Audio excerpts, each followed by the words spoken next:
Bonjour, bienvenue à J'ai une idée. Mon nom est Jeannie Duquette. Je collabore avec des communicatrices qui ont envie d'amplifier leur voix grâce à la magie du numérique et de plusieurs stratégies de notoriété.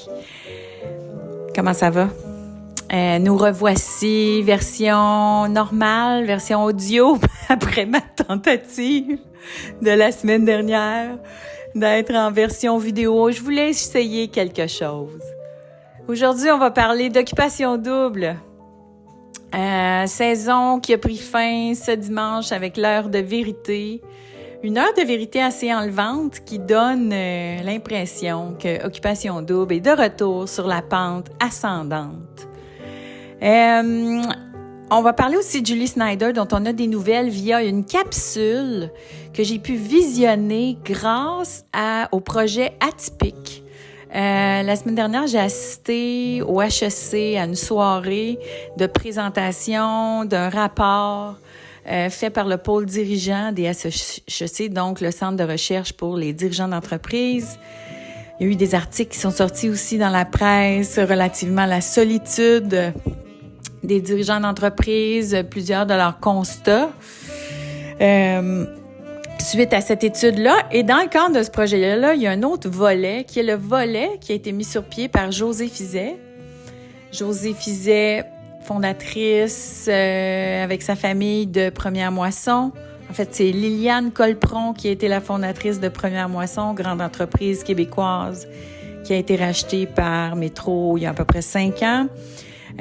Donc, Liliane Colpron était avec ses enfants, dont Josée Fizet. Et je voulais mentionner que Liliane Colpron, j'ai vu une conférence d'elle une fois et c'est probablement une des meilleures conférences que j'ai vues d'une femme d'affaires de ma vie. Alors, je voulais le mentionner, mais je voulais aussi le dire parce que la pomme ne tombe pas loin de l'arbre. Josée Fizet, donc, maintenant, s'investit au HEC pour aider les dirigeants et elle fait une série de capsules vidéo avec le HEC qui s'appelle Atypique. Et dans ce cadre-là, on voit des capsules de dirigeants d'entreprise. Et il y a une capsule de Julie Snyder qui nous a pas vraiment raconté, en fait, je pense pas dans un terme d'affaires. Puis c'est pas parce que j'ai pas essayé de l'inviter à mon émission Faire une femme de soi en passant. Fait que j'étais fascinée d'avoir son partage dans Atypique. Puis Julie, on en parle parce que c'est la productrice d'Occupation double. Hein? J'en reviens à Occupation double dans pas long. Mais donc, Julie donne une entrevue sur son parcours d'entrepreneur, mais elle revient surtout sur sa période très difficile. Et sur comment elle a été capable de traverser sa période difficile. Sa période difficile, elle dit que ça a commencé à peu près en 2015. Alors, permettez-moi, elle le décrit pas dans le podcast, mais si je me souviens bien, l'actualité à cette époque-là, c'est que Pierre-Carl Pellado étant élu et étant au pouvoir, puis eux étant mariés, donc un couple, la compagnie de production de Julie, donc Production J, ne pouvait plus avoir accès à ses crédits d'impôt. Il y avait comme un conflit d'intérêts là. Alors, c'est des règles là, pour avoir accès à des subventions, des crédits d'impôt. Tu peux pas être lié avec des gens au pouvoir. Bon, pour des raisons évidentes, questions d'éthique, etc. Donc, elle, à cette époque-là, elle a dû se départir de sa compagnie. C'était soit je me départis de ma compagnie, j'imagine, ou je me départis de mon mari. Alors, elle a choisi Marie.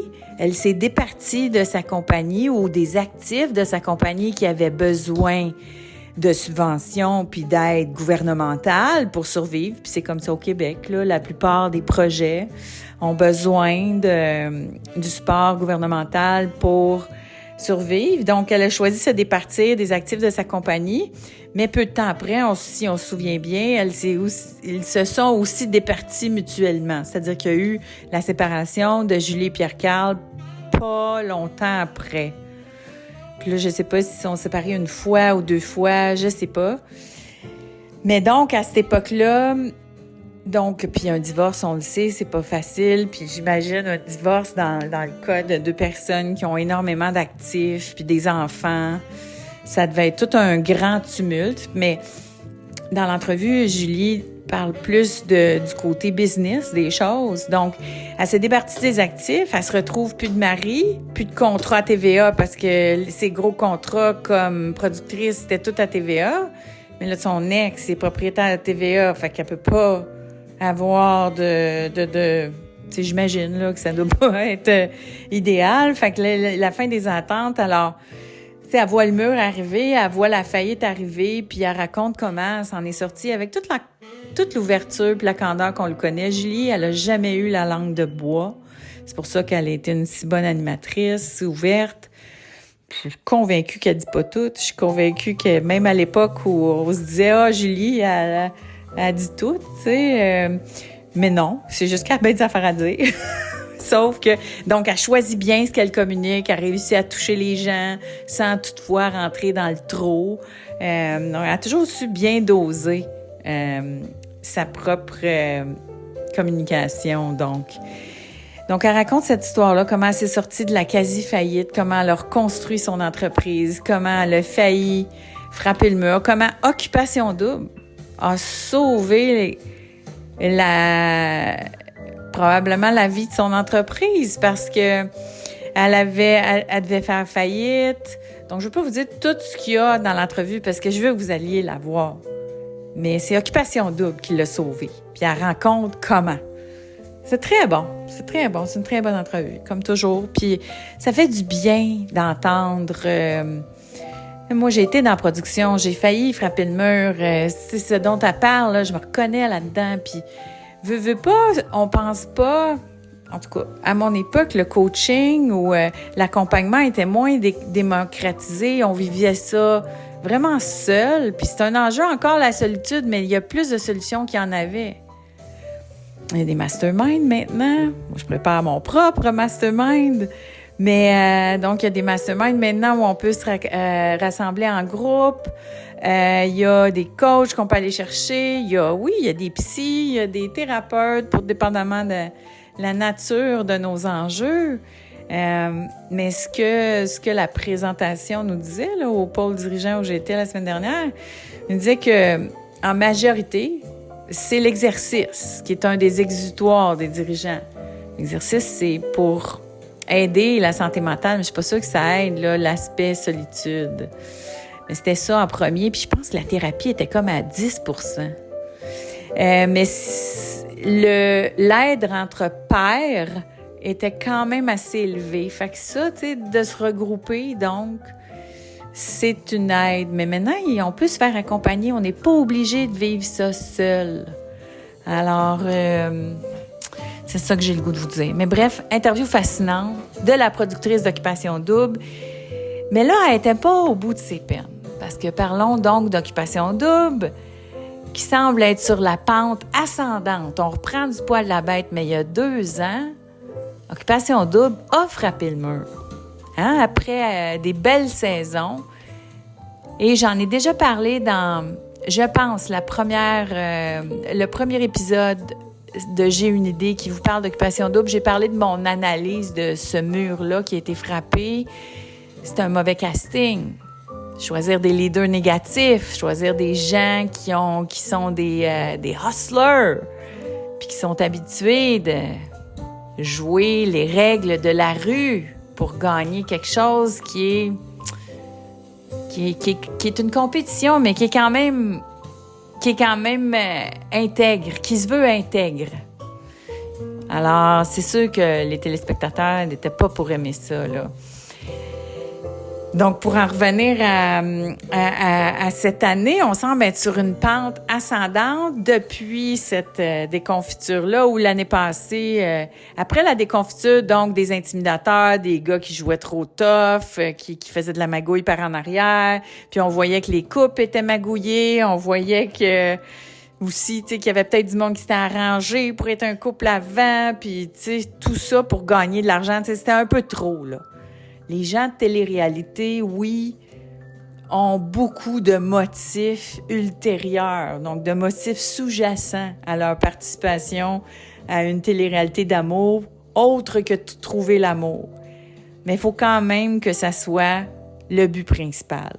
Est-ce que la célébrité qui vient avec, ou la visibilité, je veux dire, qui vient avec, est appréciée de tous les participants? Oui, puis à quelque part, c'est ce qui permet à des maisons de production d'avoir des gens qui acceptent d'être filmés 24 heures sur 24, puis de montrer toutes les passions de leur vie. Mais est-ce que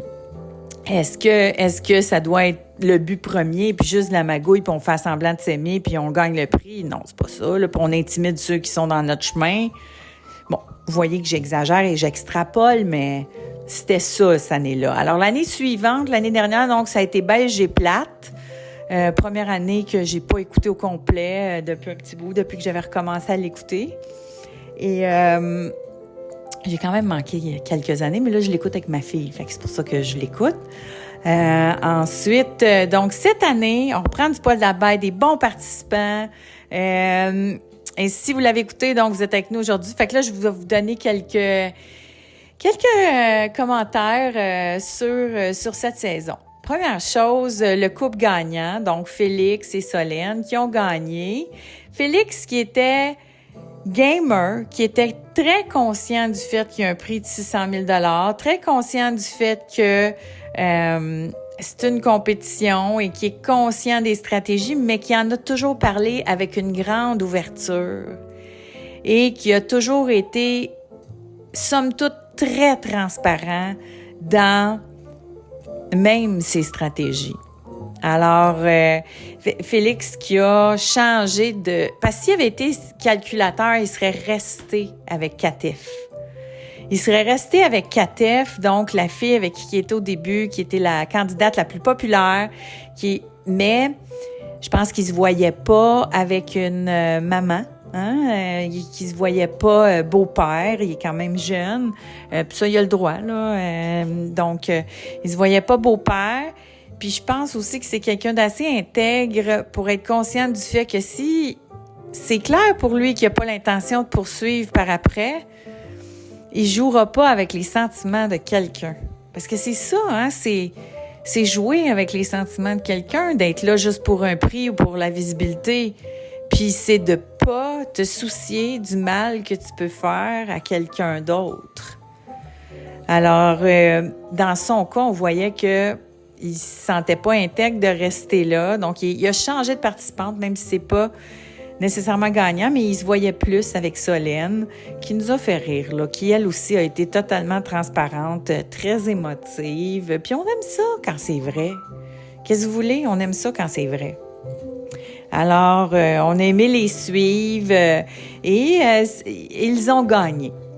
Bon, là, si vous écoutez mon premier épisode sur Occupation Double, je pense que je le dis au premier. Il y en a, c'est le 3e que je fais. Il y a un autre épisode où je dis pourquoi je ne parlerai pas d'Occupation Double. Là, je vous parle de toutes les coulisses des téléréalités d'amour, ce que je connais en tout cas. Mais finalement, j'en parle aujourd'hui, là. Oui, je suis là. Mais tout ça pour dire que Félix, c'était mon préféré sur le tapis rouge. J'ai tout de suite dit à ma fille, tiens, mais tu sais, du haut de ma vieillitude, tu sais, je suis quand même presque une personne âgée, alors du haut de ma vieillitude, qu'est-ce que je connais, tu sais? Sauf que je le connais aujourd'hui. Aujourd'hui, j'ai reconnu tout de suite que Félix, c'était le bon catch des 8 ou des 10 garçons qu'il y avait. J'ai reconnu que c'était le bon catch, mais Dieu sait qu'à l'âge des filles qui étaient dans Occupation Double, j'en ai pogné une coupe de Bilal avant de comprendre que c'était pas le bon catch. Donc, si j'avais su ce que je sais aujourd'hui, l'expertise, c'est ça. On s'évite bien des détours. Alors, Félix, c'était mon préféré jour 1, fait que je suis contente d'avoir reconnu ça. Ça veut peut-être dire que mon radar s'est amélioré avec le temps. Maintenant, les candidats qui sont arrivés deuxième, Raph et Catel, qui s'enlignaient pour gagner. Quand ça s'est mis là, quand Félix s'est mis à chambranler, à vouloir peut-être retourner avec Katef, On trouvait vraiment que Raph et Catel étaient le couple le plus attachant parce que aussi, lui, émotif, insécure, qui avait papillonné un peu trop avant, mais qui savait... En fait, ce qui les a aidés, c'est que moi, en tout cas, dès leur première rencontre, là, leur premier talk, là, on la sentait, la chimie entre les deux. Ça paraissait qu'il y avait quelque chose qui se passait. Deux charmeurs ensemble, mais ça marchait. On voyait quelque chose entre les deux. Fait que ça, c'était cute. Mais bon, ça s'est gâché quand elle s'est mise à avoir un paquet de doutes, puis elle avait l'air d'être plus là pour ses amis, puis elle disait, là, est-ce que je m'auto-sabote, mais là, ça a commencé à être moins intéressant. Pourtant, il était cute. Je pense qu'il y avait des grosses chances de gagner. Et j'ai vu un TikTok passer où elle dit à un chauffeur de taxi, sais-tu quoi? J'ai perdu 600 000 parce que j'ai trop douté de mon chum en public. J'ai pas arrêté. Fait que, au moins, elle est au courant. C'est ça qui est attachant. C'est qu'ils sont pas parfaits, mais ils sont au courant.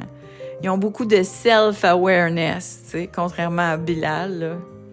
Tu sais, qui pense encore qu'il est chill, puis qu'il est cool, puis c'est le monde qui l'a pas bien compris. Tu sais, il est imparfait, mais c'est correct d'être imparfait, en tout cas. Bref.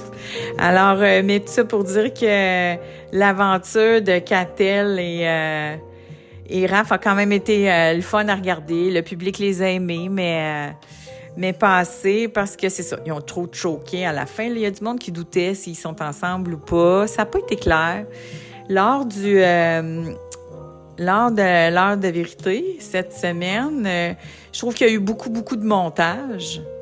Alors, on voit là qu'ils n'ont pas été au bout des arguments, sauf que c'était une excellente heure de vérité. On a quand même eu toutes les réponses aux questions sauf une, et ça a rapport avec Catel. Pour moi, en tout cas, j'aurais aimé ça que Catel nous parle de quand elle a compris que Mélec, quand elle y avait dit « Oh, Raph, il m'a dit « je t'aime », Catel était insécure autant que tu sais, ça l'a beaucoup affecté, ça, pendant quelques jours, par rapport à sa relation avec Raph. Puis j'aurais aimé ça qu'il fasse la lumière un peu là-dessus. Mais à part ça, on a quand même pas mal répondu à toutes les questions. Avant d'aller à Maude, justement, qui a été comme le centre là, de la controverse, qui l'est toujours probablement, là, mais je veux aller parler du troisième couple, Alexa et Christina. On dit qu'on les a pas vus beaucoup parce qu'ils ont été plates. Mais là, je propose une théorie.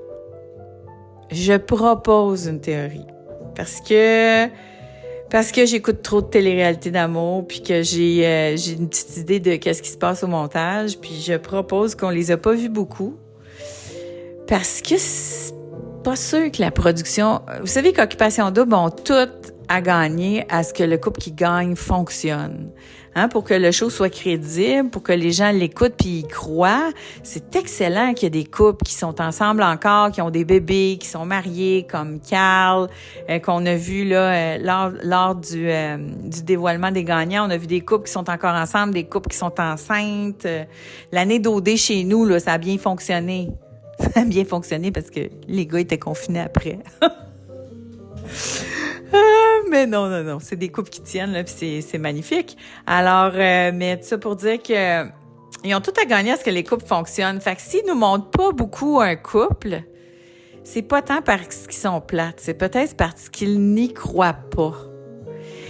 Et moi, c'est ce que je pense par rapport à Alexa et Christina. Parce que, ils sont matchés vite, c'est peut-être du calcul, on rentre, on se match vite, puis ça, mais, tu sais, si c'était juste ça, c'était juste un doute comme ça, mais le fait que lors de l'heure de vérité, ils prennent un moment dans toutes les choses qu'ils ont eu à couper, à mettre Bilal et Alexa en scène, où Alexa dit à Bilal, pis, c'est comment à l'extérieur, c'est-tu hot?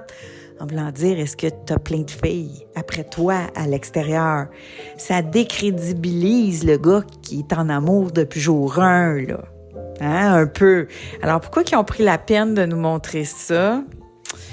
Moi, je pense que la prod ne croyait pas tant au couple Christina et Alexa, puis ils nous prouveront peut-être que c'était pas justifié.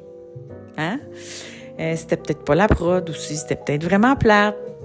C'est moi qui dis des peut-être, là. Alors, mais je me suis dit, pourquoi qu'ils nous montrent ça, alors, la vérité?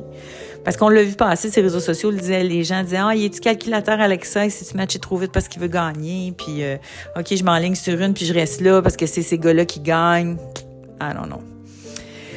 Mais c'est ça, petit moment intéressant. Maintenant, bon, ce dont tout le monde parle, Maud et Mamadou. Maud qui avait peut-être un chum avant de rentrer et qui l'a gros punch qu'on apprend pendant l'heure de vérité, c'est que non seulement Katef est allé à OD au soleil, mais Mamadou aussi. Et là, ils se sont retrouvés parce que quand OD termine, quand Mamadou quitte avec Maud, on a Kat qui nous dit « j'aurais aimé ça être avec Mamadou ». Puis là, il y a tout le Québec qui dit « pourquoi tu t'en vas avec Maud, elle a un chum, puis elle joue avec tes sentiments ». Puis là, tout le monde aime Mamadou parce qu'il voit que Mamadou est en train de se faire... Je vais dire le mot arnaquer, mais c'est pas à ce point-là, là. Mais Maud s'en cache pas, donc Maud, ce qu'elle explique, pressée par Félix, Maud explique qu'elle est à l'occupation double pour la notoriété, pour les opportunités de carrière, etc. Que oui, elle avait un chum, elle a fréquenté quelqu'un avant qui n'était pas nécessairement son chum, mais il s'était dit « je t'aime » puis il avait rencontré les parents. Mais elle y allait pour elle-même, pour son développement personnel, etc. À la limite, c'est tout correct, ça, là, même si à la limite, tu l'admets. Puis ça, c'est de jouer avec les sentiments de quelqu'un pour rester jusqu'à la fin alors que t'es pas là tout à fait pour vrai, qui est pas correct. Puis, donc, c'est calculateur. Je suis une fille ambitieuse, hein, moi-même. J'ai probablement fait des moves calculateurs moi-même. Alors, je peux peut-être, tu sais, me dire, c'est une erreur qui est tout à fait pardonnable, là. Mais là, c'est parce que l'autre affaire qu'ils ont laissé, puis le petit commentaire qui m'a fait « OK, pourquoi ça? » c'est que là, il explique que donc, ils sont allés dans la maison des exclus ensemble. Elle a rappelé son joueur de la Ligue nationale qu'elle devait percevoir comme étant le meilleur match pour elle. Elle rappelle et finalement, c'est pas ça. Mais probablement que lui, il l'a vu à la télé puis il a vu qu'elle était pas très populaire puis qu'elle avait l'air calculatrice puis qu'elle avait l'air pas intègre. Puis ça, c'est peut-être des valeurs qui correspondent pas à la personne qui l'attend. Donc, je sais pas. Mais bref, cette affaire-là ne se poursuit pas. Mais ce qu'on apprend, c'est que pendant ce temps-là, Mamadou est allé. Il y a eu quelque chose avec 4F, finalement. Mais il est retourné dans la maison, puis il est revenu avec Maud une fois qu'ils ont eu écouté les épisodes. Et là, ce que Maud dit, c'est que « là, c'est parce que tout le monde aime Mamadou. Tout le monde aime Mamadou. » Dans ses explications, à un moment donné, elle a dit « mais tout le monde aime Mamadou » ou « tout le monde tripe sur Mamadou ». OK, là, je venais de comprendre pourquoi elle a choisi Mamadou. Parce que là, elle réalise, pendant qu'elle est dans la maison des exclus, que Mamadou, c'est un bon catch. Parce que là, il est famous, puis il est aimé. Est-ce que ça a influencé sa décision et son ouverture? Je pose la question. Mais, vous savez... Est-ce que le fait que quelqu'un soit aimé, qu'il y ait du succès, est-ce que c'est correct de prendre ça en considération quand tu choisis quelqu'un? Je veux pas le juger, hein? Je fais juste le noter. Je veux pas le juger. J'essaye, en tout cas. Fait que vous me voyez aller, là. Est-ce que je patine? Est-ce que je patine pas? Mon prof. Alors, donc, c'est les choses que j'ai notées. KTF, on a hâte de la voir à OD Tentation au soleil. C'était un personnage super intéressant. On va la revoir à la télé, je suis convaincue. Elle est très télégénique et elle est très, très engageante. Puis, ma petite portion, faire une femme de soi, là, ma petite portion, une femme qui dans toute son authenticité, dit qu'elle va aller frencher à la télévision, qu'elle va en frencher le plus possible et que les gens vont aimer quand même. C'est quelque chose. Tu sais, sur le plan pouvoir féminin, ouverture, pour que les femmes aient le droit d'explorer autant que les hommes, ça prend des filles qui sont assumées comme ça. Ça prend des filles qui s'aiment, qui ont fait du travail sur elles. Donc, elle Elle n'a pas besoin de faire du travail sur elle pour aller à l'occupation double. Il a l'air d'être faite pas mal. Je sais pas si c'est parce que c'est une mère ou c'est parce qu'elle est mature, mais bref, elle apporte beaucoup. Parce que ces émissions-là qui sont écoutées par plein de monde, ça a de l'impact. Une femme qui est libérée, qui est ouverte, puis dont on accepte le comportement qui était un comportement qui n'était pas accepté là, il n'y a pas si longtemps, ça ouvre des portes, veux pas. Et je pense pas que c'est fait de façon... Justement, c'est dans l'intégrité aussi.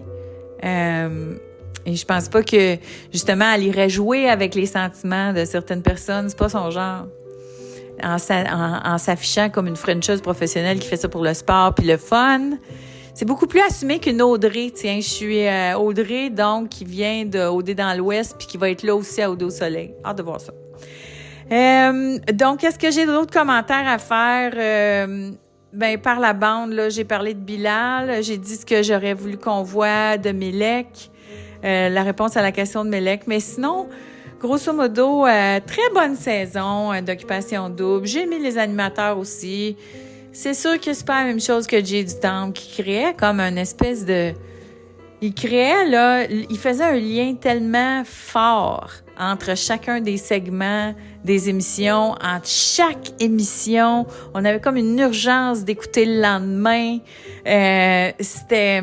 Puis ça s'achète pas, je pense. Alors, c'est sûr qu'on s'ennuie de Jay du Temple. Mais moi, j'aime bien les animateurs. Alicia, je la trouve très... pétillante, puis Fred, c'est un leader positif qu'on aime bien. Alors, félicitations à l'équipe d'Occupation Double, félicitations à Julie Snyder. J'espère que la route vers l'entrepreneuriat un petit peu plus paisible, un petit peu, parce que l'entrepreneuriat, c'est toujours une montagne russe, peu importe.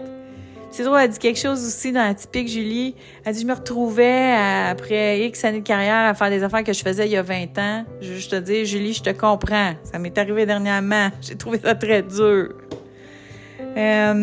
Alors, merci pour ce partage-là aussi par Julie Snyder. Bravo à José Fizet. Je vais vous mettre les liens comme toujours. Si jamais j'en oublie, dites-le moi. Alors, on est de retour à cette version seulement audio de J'ai une idée. On se revoit la semaine prochaine.